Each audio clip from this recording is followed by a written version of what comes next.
안녕하세요. 사랑과 은혜입니다. 김삿갓 방랑기 바람 따라 구름 따라.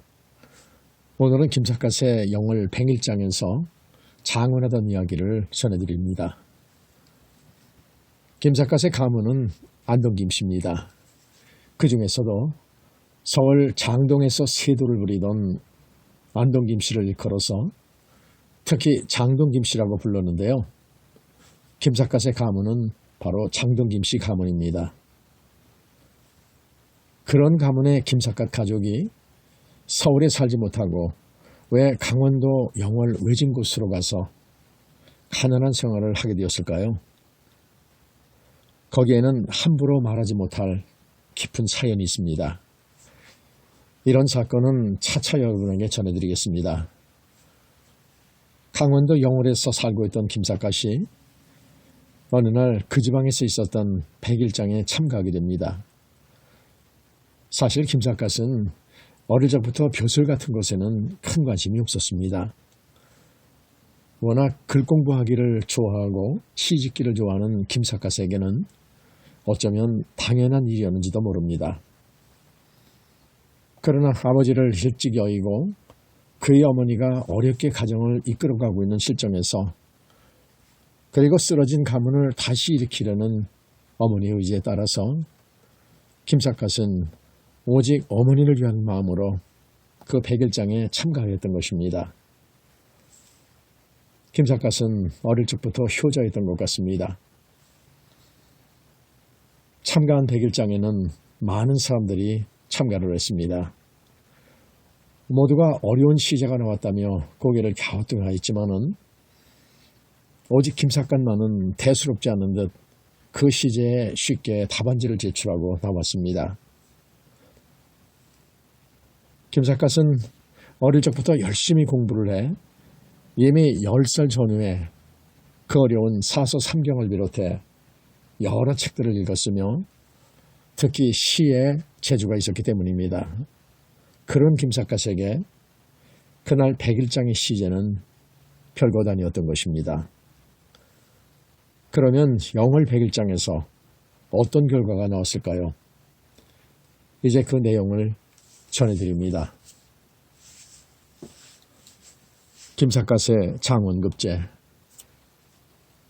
지금부터 200여 년 전인 1826년 순조 32년 늦은 봄 어느 날, 이날 영월지방에서는 수많은 유생들이 새벽부터 의관을 정지하고 읍내에 있는 동원으로 꾸역꾸역 모여들고 있었다. 이날이 바로 영월 거울에서 100일장을 보는 날이었기 때문이다. 평소에는 자기 집에서 글만 읽고 있던 선비들이 이날은 100일장을 보려고 20, 30리나 40, 50리의 먼 곳으로부터 동원으로 꾸역꾸역 몰려들고 있었던 것이다. 도대체 100일장이란 어떤 것인가? 100일장이란 초야에서 학문을 닦고 있는 무명 유생들에게 학업을 권장하기 위해 각 고을 단위로 글짓기 대회를 하는 일종의 지방 과거와 같은 것이다. 그러므로 100일장을 시행할 때에는 과거의 형식을 본받아 시관이라는 사람을 임명해야 한다. 그래야 시관이 시제를 내걸면 응시자들은 그 자리에서 시문을 지어 바치도록 되어 있다. 그래서 급락을 가리는데 그 중에서 성적이 가장 우수한 사람을 장원이라고 부르게 되어 있는 것이다. 100일장 제도는 조선왕조 세 번째 임금이었던 태종 때에 생겨난 것이다. 태종은 1414년 7월 17일 어느 날 성균관 명륜당에 들르셨다가 500명의 관원들에게 시무책을 글로 써서 바치라는 분부를 내린 일이 있었는데 그것이 시초가 되어 100일장 제도가 생겨났던 것이다. 그 이후로 100일장 제도는 각 고을마다 성행하였다. 그것은 초야에 묻혀있는 선비들에게는 커다란 자극제가 되었던 것이다. 이날 동원에 모이던 응시자의 수요는 100명이 훨씬 넘었다. 응시자의 연령층도 천차만별이어서 백발이 성성한 60객 노인도 더러 끼어 있는가 하면은 새파랗게 젊은 청년들도 간혹 눈에 띄었다. 김병연도 이날 응시자 중에 한 사람이었다. 김병연의 나이는 갓스물, 자는 성심이요 호는 난고다. 응시자들은 시험을 눈앞에 두고 있어서 모두들 초조한 기색이었다. 그러나 김병연만은 먼 하늘을 망연히 바라보고 있을 뿐 백일장에 대해서는 별로 흥미가 없는 듯한 표정이었다. 공부를 제대로 했다면 백일장에 급제를 못할 사람이 누가 있겠는가. 김병연은 속으로 그런 생각을 하고 있었던 것이다. 그도 그럴 것이 김병연은 5살 때부터 글을 배우기 시작하여 10살 전후에 이미 사서 삼경에 통요하였다. 게다가 시제가 남달리 특출하고 역사에 각별한 흥미를 느껴오고 있는 그는 고금의 시서와 사서는 닥치는 대로 섭렵해왔기 때문에 지금은 모르는 글이 없었던 것이다. 김 작가는 본시 글 공부만 좋아했을 뿐이지 공명심이나 출세역 같은 데는 별로 관심이 없었다. 그러기에 백일장에는 애시당초 응시할 생각조차 하지 않았다.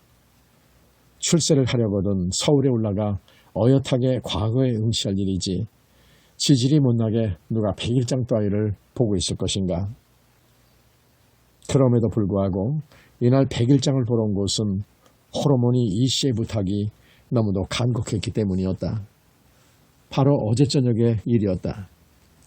어머니 이씨는 영월고을에서 백일장을 보인다는 소문을 누구한테서 들었는지 아들을 자기 앞에 불러놓고 간곡한 어조로 이렇게 말하는 것이었다. 얘야, 우리 고을에서 내일 백일장을 보인다는구나.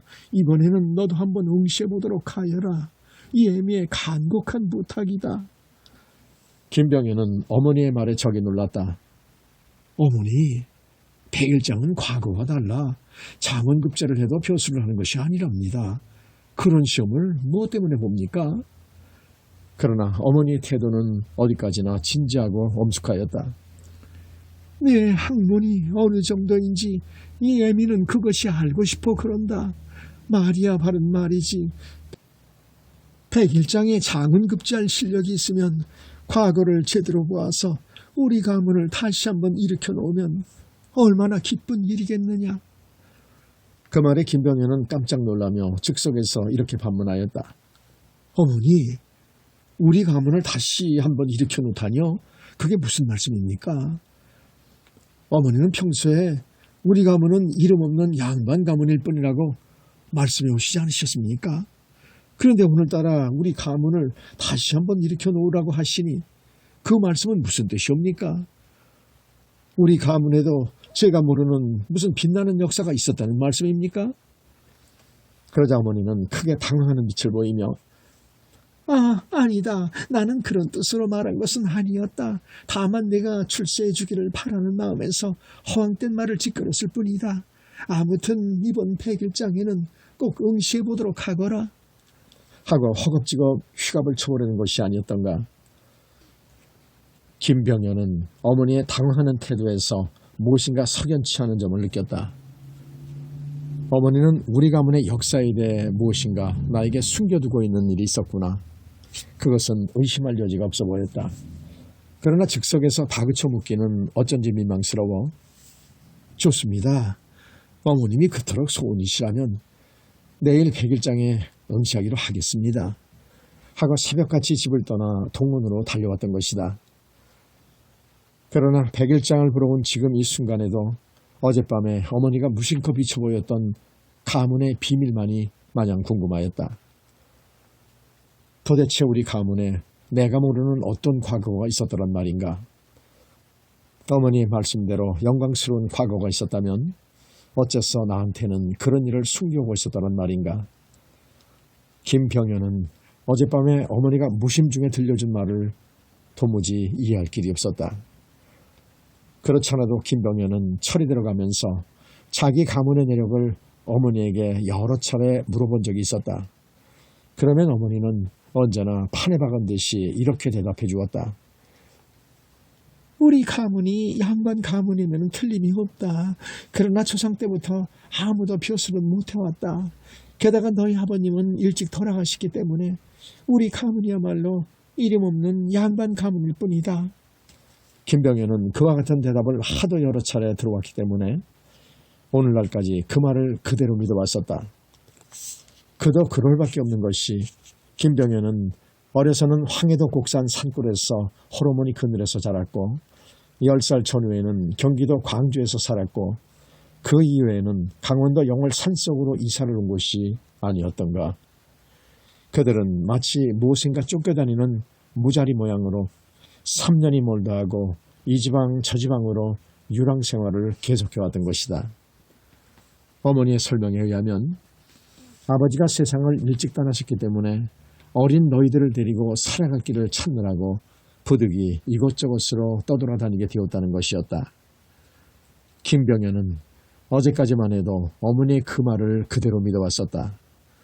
그러나 어젯밤에 어머니가 무심증에 뱉어놓은 말에 의하면 자기 가문에는 어머니만 알고 있는 무슨 비밀이 있는 것이 확실하지 않던가. 그 비밀이 도대체 어떤 것일까? 그런 비밀이 사실로 있다면 어머니는 무슨 이유로 그 비밀을 나한테까지 숨겨오고 계실까? 나는 이미 장가들어 자식까지 있는 어른이 아닌가? 김병현은 백일장보다도 그 일이 궁금해 견딜 수 없었다. 아니 단순히 궁금해하기보다는 가문의 비밀을 자기한테까지 숨겨오고 있던 어머니의 태도가 몹시 원망스럽기까지 하였다. 오늘 밤에 집에 돌아가면 만사집회하고 어머니에게 그 일부터 따져 물어봐야 하겠다. 김병현이 그런 생각을 골똘히 하고 있는데 사방에 흩어져 있던 응시자들이 벼랑간 술렁거린다. 그제서 깨닫고 보니 시관 4명이 이원들을 거느리고 나와 동원 바람벽에 오늘의 시제를 높다랗게 내거는 것이 아닌가. 백일장의 시제는 다음과 같았다. 정가산의 충성스러운 죽음을 논하고 김익순의 죄가 하늘에 이를 정도였음을 통탄해보라. 이 시제는 홍경래의 난과 관계가 있는 것이었다. 홍경래가 평안도 용강에서 반란을 일으킨 것은 순조 11년인 1811년 12년 12월의 일이었다. 홍경래는 평소 대원수라고 자칭해가면서 반란군을 일으켰다. 그리하여 일대는 가산 박천을 함락시키면서 서울로 남진하였고 다른 일대는 서북으로 진격하여 곽산, 정주, 선천 등을 불과 며칠 사이에 모두 석권해버렸다. 그 통해 가산군수 정씨는 반란군과 용감하게 싸우다가 장렬하게 전사하였다. 가산군수 정씨는 문관이면서도 그러했건만 선천 방어사 김익수는 국가안보의 중책을 맡고 있는 무관이었음에도 불구하고 반란군이 쳐들어오자 싸우기는커녕 즉석에서 항복을 해버렸다. 그런 까닭에 정부는 반란군을 진압시키고 나자 김익순을 역적이라는 낙인을 찍어 차명에 처해버렸다. 우리 역사에는 그와 같은 사실이 있었는데 이날의 백일장에서는 그 문제를 가지고 글을 져바치라는 것이었다. 김병현은 그 시제를 보는 순간 형용하기 어려운 충격심이 솟구쳐 올랐다. 왜냐하면 김병현은 평소부터 반란군과 싸우다가 장렬하게 전사한 가산군수 정씨를 천고에 빛나는 충신이라고 존경해왔던 반면에 반란군과 싸우지도 아니하고 항복해버린 선천방어사 김익순을 100번 죽여도 아깝지 않은 만거의 비겁자라고 몹시 경멸해오고 있었기 때문이었다. 시제가 공포되자 응시자들은 풀밭에 흩어져서 붓과 종이를 꺼내들며 시제가 몹시 까다로운걸 하기도 하고 어떤 응시자는 시제의 내용을 잘 모르겠으니 어떻게 하면 좋지 하고 혼자 한숨을 내쉬기도 한다.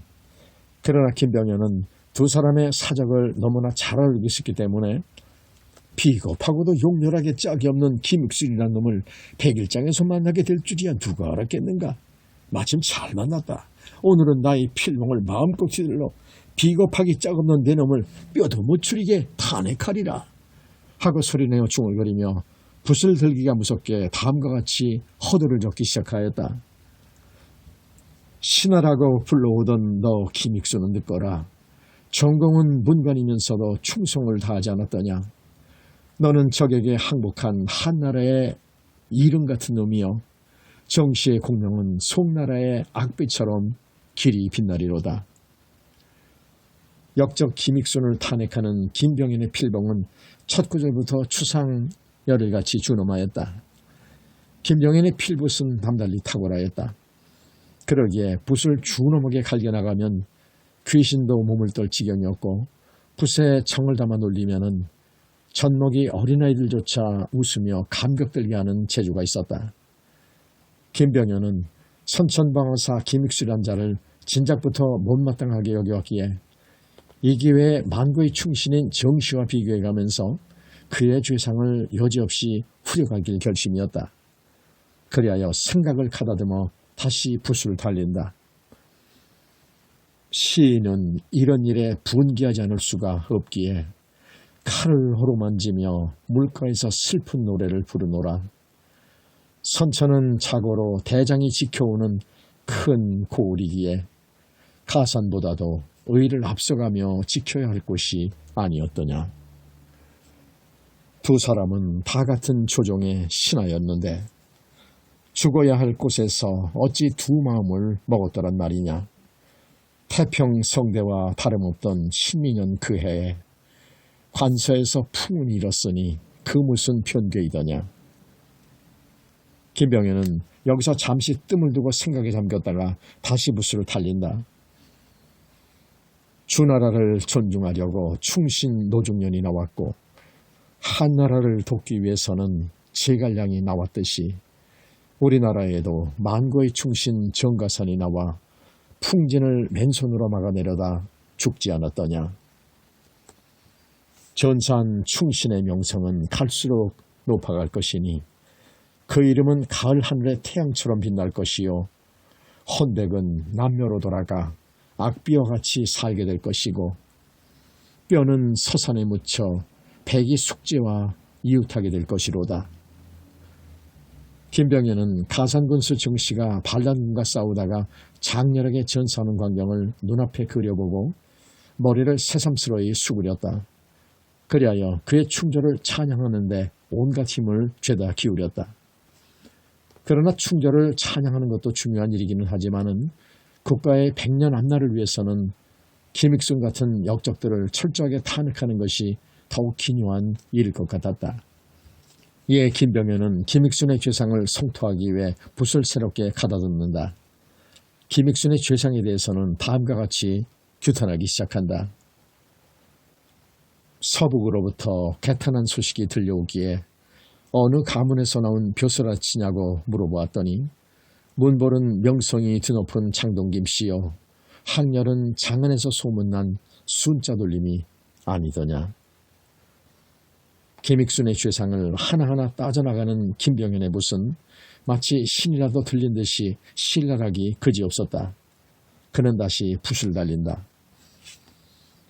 가문이 훌륭하여 성은도 두터웠을 것이니 백만 대적 앞에서도 의를 굽히지 않았어야 할 것을 청천강물에 고이 씻긴 병만은 어디다 두고 철옹성에 간직했던 궁시는 어떻게 했단 말이냐.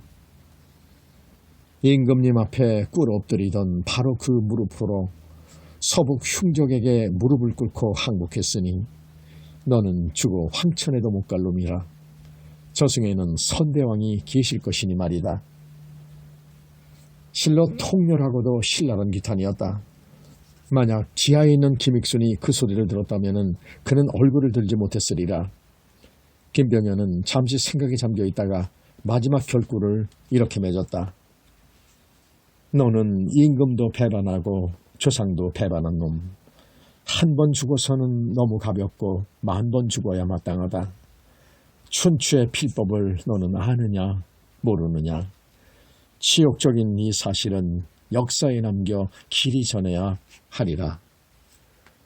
마지막 구절을 끝내고 얼굴을 들자 김병현은 오랫동안 가슴에 뭉쳐있던 울분을 한꺼번에 토해버린 듯 통쾌한 기분이었다.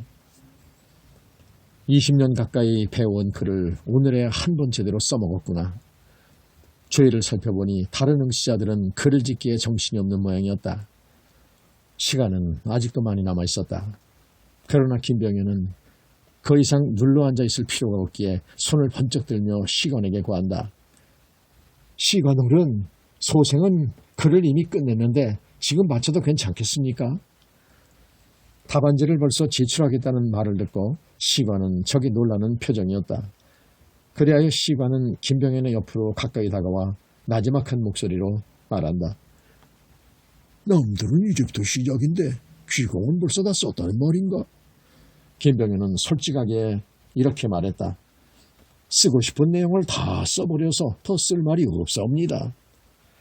시관은 어처구니가 없는 듯 김병현의 얼굴을 멀거니 바라보다가 귀공은 무슨 소리를 하고 있는가? 시문이란 퇴고를 거듭할수록 좋아진다는 사실을 모르는가? 마치 풋내기 서생을 다루는 듯한 말투였다. 김병현은 어쩐지 안 잊고 온 생각이 들어 짐짓 이렇게 대답하였다. 시생은 머리가 단순하여 무슨 글이나 한번 써버리면 퇴고를 안 하는 버릇이 있사옵니다. 후후, 그게 말이 되는가? 귀공의 실력이 어느 정도인지 모르지만 퇴고라는 말이 왜 생겼는지 퇴고의 고사도 모르는가? 김병현은 완전히 무시를 당하는 것 같아 적이 약이 올랐다. 글줄이나 읽은 사람이라면 퇴고의 고사를 누가 모르겠는가? 그러나 구태여 상대를 하고 싶지 않아서 시생은 그런 일은 잘 모르옵니다. 어쨌든 시생이 써야 할 말은 다 써버렸으니까 이대로 받아주십시오. 하고 말하며 답안지를 시관에게 억지로 안겨주고 밖으로 나와버렸다. 시관이 그처럼 강조하던 퇴고의 고사란 어떤 사연을 말하는 것일까? 그 옛날 당나라의 시인 가도는 나귀를 타고 친구의 집을 찾아가는 길에 한 편의 시가 머리에 떠올랐다. 한가하게 사니 이웃에 집이 없어서 좁다란 오솔길엔 잡초만이 무성하다. 새들은 연못가 나무 위에 잠자고. 거기까지는 단숨에 읊었으나 그 다음 결구가 얼른 생각나지 않았다. 스님은 달빛 아래서 문을 밀고 있다. 이상과 같이 끝을 맺어보기는 했으나 어쩐지 마음에 들지 않았다.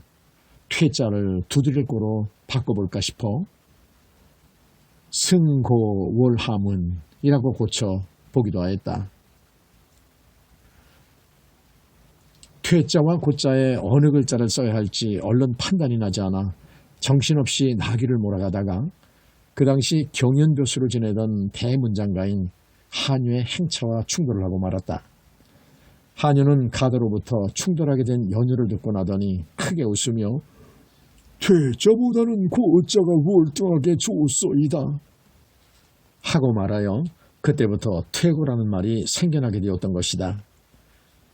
시를 지을 때에는 하나하나의 글자를 엄밀하게 골라 써야 한다는 것은 새삼스러이 말할 필요도 없는 일이다. 우리나라 속담에 말이란 어해 다르고 아해 다르다는 말이 있지 않던가. 아무렇게나 짓거리는 말도 그러하거늘 하물며 시어를 선택하는 데 있어서 일이야. 그러나 시를 짓는 태도가 누구나 똑같은 것은 아니다. 가령 이태백 같은 시인은 술이 취하면 시를 주정하듯이 읊어대었건만 어느 한편의 시도 걸작이 아닌 것이 없다. 그는 퇴고라는 것을 생각조차 안 해본 시인이었다. 이태백은 어쩌면 천재적인 소질을 타고난 시성이었기 때문이라. 김병현도 말하자면 이태백과 같은 형의 시인이었다. 그야 어쨌든 김병현은 백일장을 일찌감치 끝내고 밖으로 나오기는 했으나 할 데가 없었다. 그는 급제를 하거나 낙방이 되거나 별로 개의할 바가 아니기는 하였다. 그러나 장원급제를 해가지고 돌아오기를 목이 빠지도록 기다리고 있을 어머니를 생각하면 성적 발표도 보지 않고 그냥 돌아가 버릴 수는 없었던 것이다. 김병현은 목이 컬컬해 와서 불현도 술 생각이 간절하였다. 시간도 보낼 겸 술이나 한잔 했으면 싶은데 이 부근에 술집이 없을까? 산기슭을 감돌며 술집을 찾아보니 마침 저만큼 외딴 굴짜기에 취용종이라는 주막이 눈에 띄었다. 취용종이라 술집 이름치고는 못떨어진 이름이로구나. 옛날 송나라의 문호 구양수가 표로를 취용이라고 자칭해 왔었는데 구양수가 이 산골에 와서 술장사라도 하고 있다는 말인가? 김병현은 술집 이름에 호기심이 끌려 살인문 안으로 들어가며 큰 소리로 주인을 불렀다. 이리 오너라. 그러자 방문이 탁 열리며 머리를 아무렇게나 걷어올린 젊은 여인이 밖을 내다보더니 이리 오너라 라고 부르신 걸 보니 서울서 오신 양반이신가 보네요. 목노술집에 오시면서 이리 오너라는 다 뭐예요? 하고 간드러지게 웃는다. 나이는 22, 3세가량 되었을까. 콧날이 오떡 서고 이목구비가 반듯한 것이 제법 예쁘장하게 생긴 계집이었다. 방 안에 들어와 보니 저쪽 모퉁이에는 70이 가까워 보이는 맨 상투바람의 늙은이가 혼자 술을 마시고 있었다. 그는 술을 얼마나 마셨는지 이미 취기가 몽롱해 있었다. 젊은 계집을 주모라고 보기에는 나이도 어리고 어리기에 김병현은 아랫목에 털썩 주저앉으며 술 한잔 가져오게 주모는 어디 갔는가? 하고 물었다. 젊은 계집은 도토리묵 한 접시에 북어 한 개가 놓여있는 술상을 들고 들어오더니 김병현의 앞에 덜렁 누우며 대답한다. 우리 집에 여자는 나 하나뿐이에요. 성은 주씨이고 이름은 뭐라고 불러주세요. 김병현은 그 말에 소리를 크게 내 웃었다. 아따, 자네는 말솜씨가 보통이 아니네 그려. 자네가 바로 주모란 말이지. 주모면 어떻고 주모가 아니면 어때요. 어서 술을 드세요. 김병현은 술을 마시며 수작을 걸었다. 주모치고는 나이가 어릴 뿐 아니라 얼굴이 너무 예뻐서 큰일인걸. 손님은 걱정도 팔자시네. 남병네들은 어리고 예쁜 계집일수록 좋아한다면서요. 그렇지 않아도 저는 아침부터 손님을 기다리고 있었어요. 아침부터 나를 기다리다니 그게 무슨 소린가? 내가 올 것을 어떻게 알고 기다렸단 말인가? 김병현은 계집의 수작이 멀쩡한 거짓말임을 알고 있으면서도 기다렸다는 듯이 말이 결코 싫지는 않았다. 계집은 시치미를 떼고 어젯밤 꿈자리가 무척 좋았거든요. 그러니까 안 기다릴 수가 있어요. 꿈자리가 좋았다니 어떤 꿈을 꾸었기에 그러는가? 계집은 그 말에는 대답을 아니하고 엉뚱한 소리를 짓거린다. 서울 양반들은 눈 감으면 코를 베먹는다는데 손님은 서울 양반이면서도 어수룩한 분 같으시네요. 주모는 어디서 그런 못된 소리만 얻어들었는가? 서울 사람이라고 모두가 코를 베먹으려고. 때로는 나같이 어수룩한 친구도 있다는 사실을 알아요. 주모는 살랑살랑 도리질을 해가면서 손님은 서울 양반이돼 그런지 깍쟁이인 것만은 틀림이 없어요. 이 사람아, 내가 자네한테 무슨 깍쟁이질을 했다고 그런 소리를 하는가? 깍쟁이가 아니라면 술을 혼자만 마시지 않고 저한테도 한 잔 주세요. 오는 정이 있어야 가는 정이 생겨날 게 아니겠어요? 아, 참 그렇던가. 그렇다면 한 잔 주지. 자네는 말만 잘할 뿐 아니라 술도 잘하는 모양이지. 술 장사하는 계집이 술을 마시면 어떡해요? 주모가 술을 많이 마셔야만 셈이 올라갈 게 아니겠어요? 술이 좋아서 마시는 게 아니라 셈을 올리기 위해서 술을 억지로 마신다는 말이지. 그러고 보면 서울 사람은 코만 대먹지만 자네는 사람을 통째로 잡아먹으려는 게 아닌가? 김병현은 주모를 상대로 그런 수작을 주고받으며 저만큼 앉아있는 맨 상태의 늙은이를 흘끔 쳐다보았다. 늙은이는 자는 듯 조는 듯 아직도 묵묵히 술을 마시고 있었다. 주모는 늙은 손님에게는 전혀 관심을 두지 않는다. 김병현은 술이 거나하게 취해오자 계집에 대한 관심이 점점 깊어갔다. 그래야 술잔을 건네지며 수작을 다시 걸었다. 술은 얼마든지 사릴 테니 자네는 술을 마음껏 마셔보게.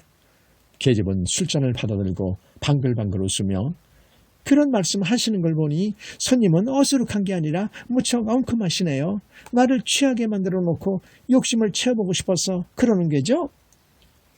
아따, 선남선녀가 만났으니 욕심을 채우기로 하기로 어떻단 말인가?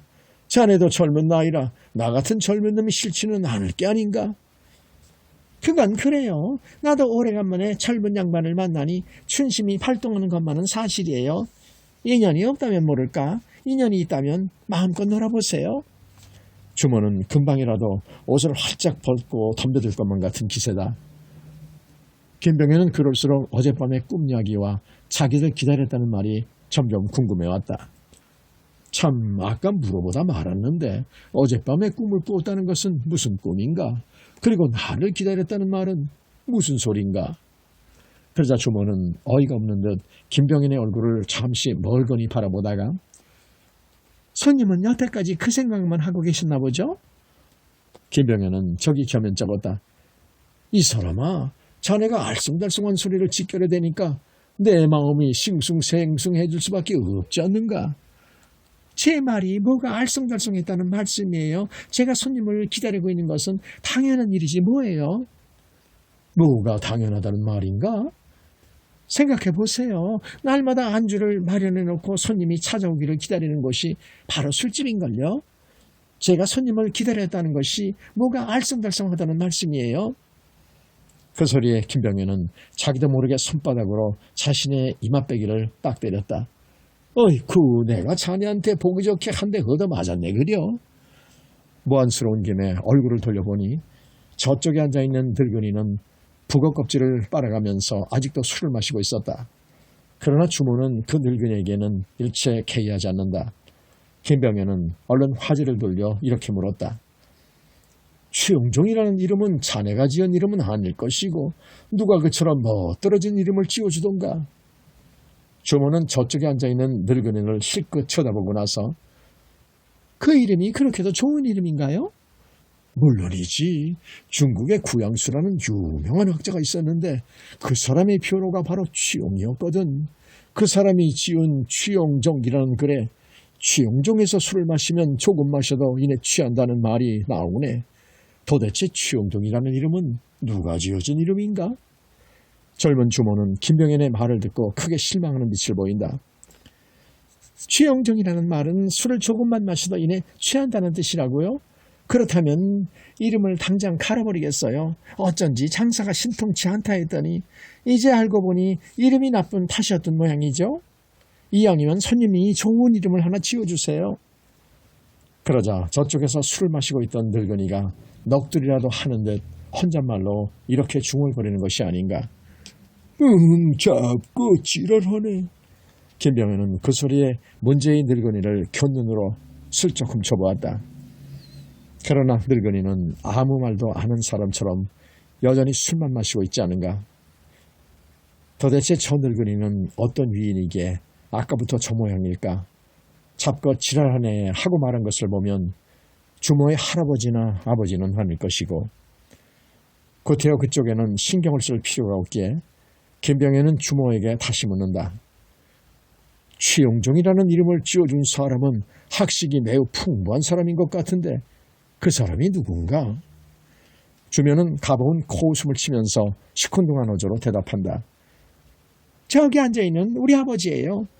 그 소리에 김병현은 깜짝 놀랐다. 뭐? 저기 앉아 계신 분이 자네 부친이라고?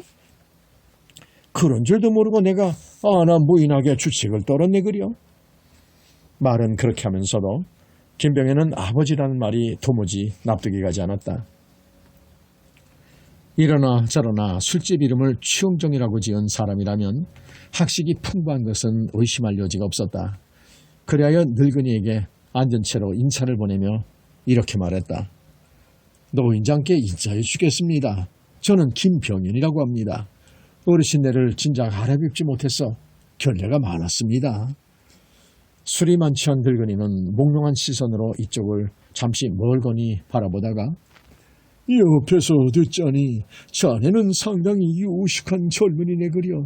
취영종이라는 이름을 보고 대뜸 구양수를 연상했다면 학문이 이만저만 도저한 사람이 아니란 말이야. 오늘은 내가 좋은 친구를 만났으니 우리 기분 좋게 한잔 나눌까? 하고 말하더니 김병현에게 술잔을 내밀어 주는 것이 아닌가. 조금 전까지도 그를 모주망태인 줄만 알고 있었던 김병현은 새삼스러이 인식을 달리하지 않을 수가 없었다. 아니올시다. 제가 한잔 올리겠습니다. 그러나 늙은이는 손을 휘휘 내저으며 무슨 소리. 내 비록 과거에 10번씩이나 실패는 했으되 선비만은 제대로 알아모시는 놈일세. 과거에 10번씩이나 낙방했다는 소리에 김병현은 또 한 번 놀라지 않을 수 없었다. 눈앞의 늙은이가 술에 취해 어기적거리는 꼴은 아무리 보아도 모주망토로밖에는 보이지 않았다. 그러나 그는 과거에 10번이나 실패했노라고 자기 입으로 말하지 않는가. 과거에 10번씩이나 실패했다는 말은 과거를 10번이나 보았다는 말과 똑같은 소리다. 그렇게 되면 과거에 떨어진 사실은 문제가 안 된다. 번번이 낙방을 하면서도 과거를 10번씩이나 보았다면 그 강인한 불태전의 정신에는 존경을 아니할 수가 없었다. 그리하여 김병현은 술잔을 두 손으로 받들어 올리며 이렇게 말했다.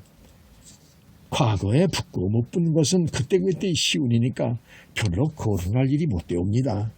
그러나 과거를 10번씩이나 보셨다는 선생의 불굴 정신에는 진심으로 경의를 표하옵니다.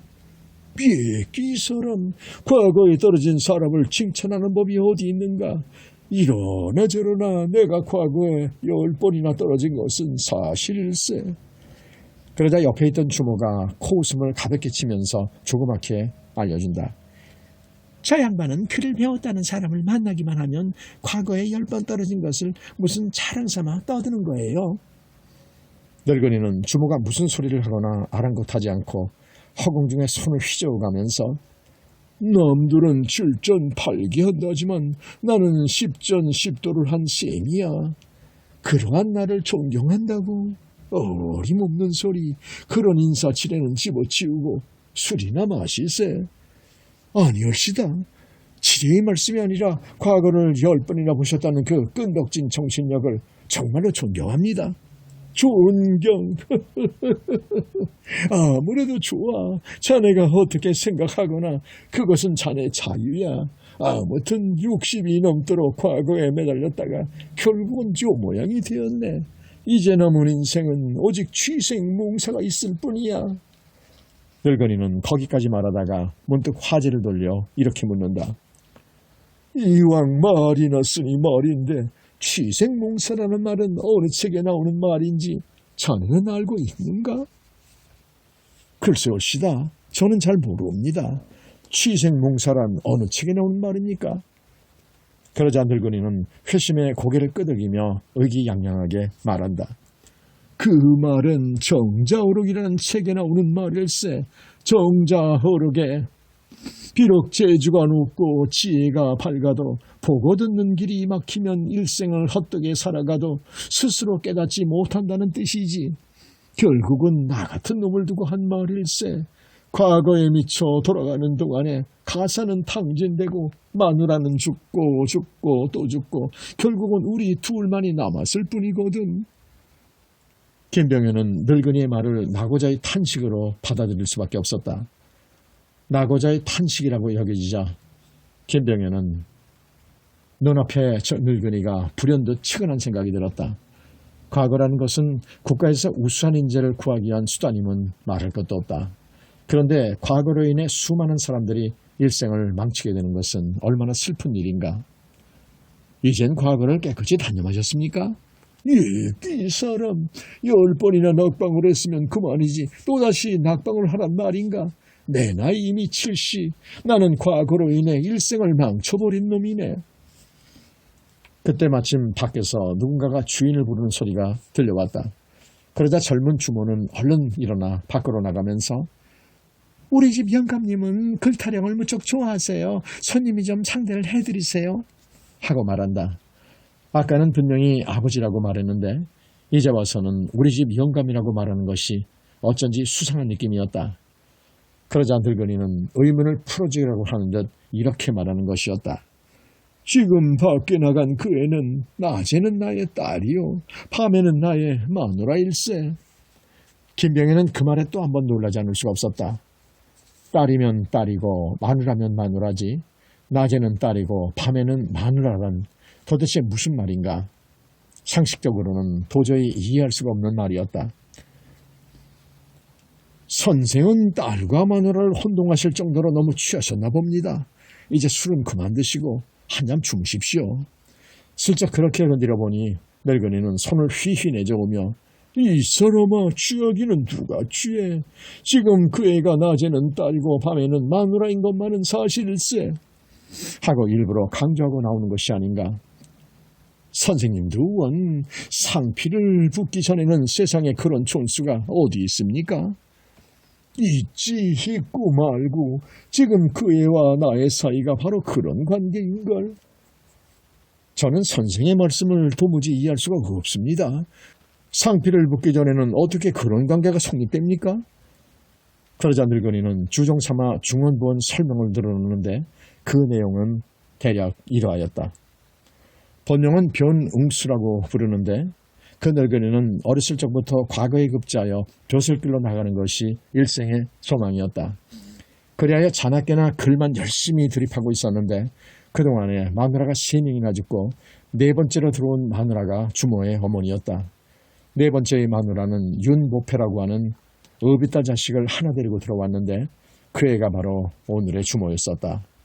그런데 4번째 마누라가 7년 전에 또 죽게 될 때 그녀는 영감에게 내가 죽거든 영감님은 다른 여자를 데려올 생각 말고 숫째 보패를 마누라로 데리고 살아주세요 하는 유언을 남겨놓아서 지금은 밤이면 보패와 부부관계를 맺어오고 있다는 것이었다. 늙은이의 말을 들어보면 좋게 있을 법한 일이기는 하였다. 후치 마누라가 데리고 들어온 딸이라면 영감과는 피가 통하지 않은 것은 확실한 일이다. 그렇다면 상피를 붙었다고는 볼 수 없는 일이다.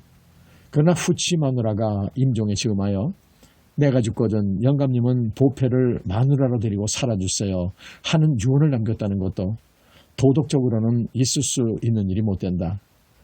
왜냐하면 의비자식도 자식임에는 틀림이 없기 때문이다. 그럼에도 불구하고 그 마누라가 상식에 벗어난 유언을 했다면 그것은 남편을 진심으로 사랑했기 때문이 아니었겠는가. 아니 어린 딸이 일생을 맡겨도 아깝지 않을 만큼 남편을 존경했기 때문이었는지도 모른다.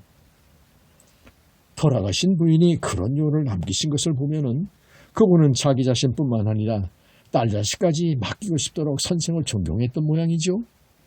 늙은이는 그 말에 고개를 크게 끄덕이며 어는 게 아니라 내가 벼슬 부분 없어도 마누라 복 많은 과분하게 타고난 놈이야. 마누라가 넷이나 죽었지만 네 마누라가 한결같이 나를 위해서는 목숨을 바칠 정도의 현처들이었거든. 지금 그 애만 해도 그렇지 새파랗게 젊은 것이 나 같은 늙은이가 뭐가 좋겠어. 그러나 그 애도 그게 아니거든. 늙은이는 거기까지 말하고 잠시 뜸을 두었다가 다시 말을 계속한다. 말이야 바른대로 말이지. 70이 다 된 늙은이가 무슨 서방구실을 제대로 할 수 있겠는가. 그래도 그 애는 아무 불평 없이 나를 극진히 아껴준단 말이야. 김병현은 이 늙은이가 무엇 때문에 잠자리 이야기까지 나한테 들려줄까 싶었다. 그러자 문득 오라 이 늙은이는 나를 경계하느라고 일부러 그런 말을 하는 것이 분명하구나 하는 생각이 들어 그를 안심시키기 위해서 이렇게 말했다.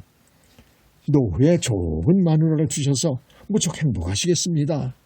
늙은이는 고개를 끄덕이면서 그래 좋은 아이야. 그러나 늙으면 마누라보다도 더 좋은 곳은 역시 술이거든. 내가 이태백의 시를 한 술 풀 테니 자네 들어보게 하고 다음과 같은 시를 읊어나간다. 술 취하면 세상 만사를 잊어버리고 정신없이 외로운 꿈에 잠기네. 내 몸이 있는 것조차 알지 못하니 세상에 이런 즐거움이 어디 있으랴. 자기 딴에는 흥에 겨워 시를 보내고 있었지만 이 편에서 보기에는 눈물 겹도록 처량해 보이기만 하였다. 인생이란 늙으면 저렇게도 처량하게 되는 것일까. 잠시 수연한 애수에 잠겨있노라니까 문득 밖에서 남은 장원급제를 하는데 우리들은 모두가 낙방을 했으니 홧김에 술이나 마시세 하고 떠들어대는 소리가 들려오지 않는가. 김병현은 문 밖에서 떠드는 소리를 듣고 깜짝 놀랐다. 아니 장원이니 낙방이니 하고 떠드는 것을 보면 어느새 100일장의 결과가 발표되었단 말인가.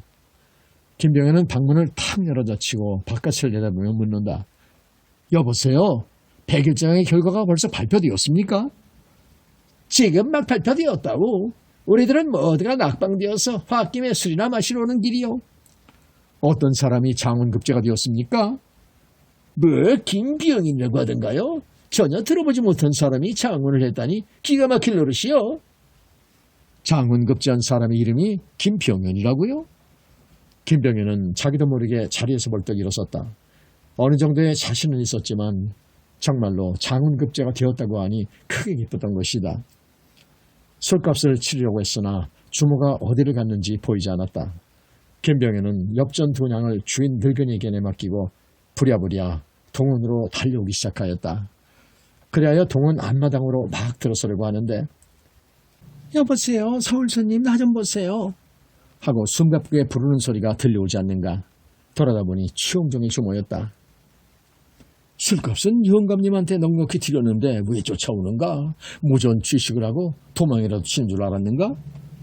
주모는 급히 쫓아오느라고 숨을 헐떡거리며 돈을 받으려고 달려온 게 아니라 술값을 두 냥이나 두고 가셔서 한 냥은 돌려드리려고 달려온 거예요 하고 말하며 한 냥을 내밀었다. 김병현은 그 말에 형용하기 어려운 감동을 느꼈다. 술장수가 그렇게도 정직할 수가 없기 때문이었다. 그렇다면 매상고를 올리기 위해 술을 억지로 마시느라고 말한 것은 순전히 농담에 지나지 않았더란 말인가. 생각이 거기에 미치자 김병현은 더욱 감격스러워 얼른 이렇게 말했다. 이 사람아, 일단 내놓은 술값을 되돌려받는 쑥맥이 어디 있단 말인가. 아무 소리 말고 그냥 받아두게. 그러나 주모 윤보패는 도리질을 하면서 그건 안 돼요. 아무리 술장사를 해먹어도 경우에 벗어나는 돈을 어떻게 받아요? 이 돈을 받아 놓으세요. 왔다, 자네는 고집이 대단한 애그려. 기어이 돌려주고 싶거든 나중에 술값으로 때우면 될 게 아닌가. 그러자 주모는 벼랑간 얼굴에 기쁨이 그득해지면서 아, 참 그러네요. 그러면 이 돈은 내가 맡아둘 테니 잊지 말고 언제든지 꼭 오세요.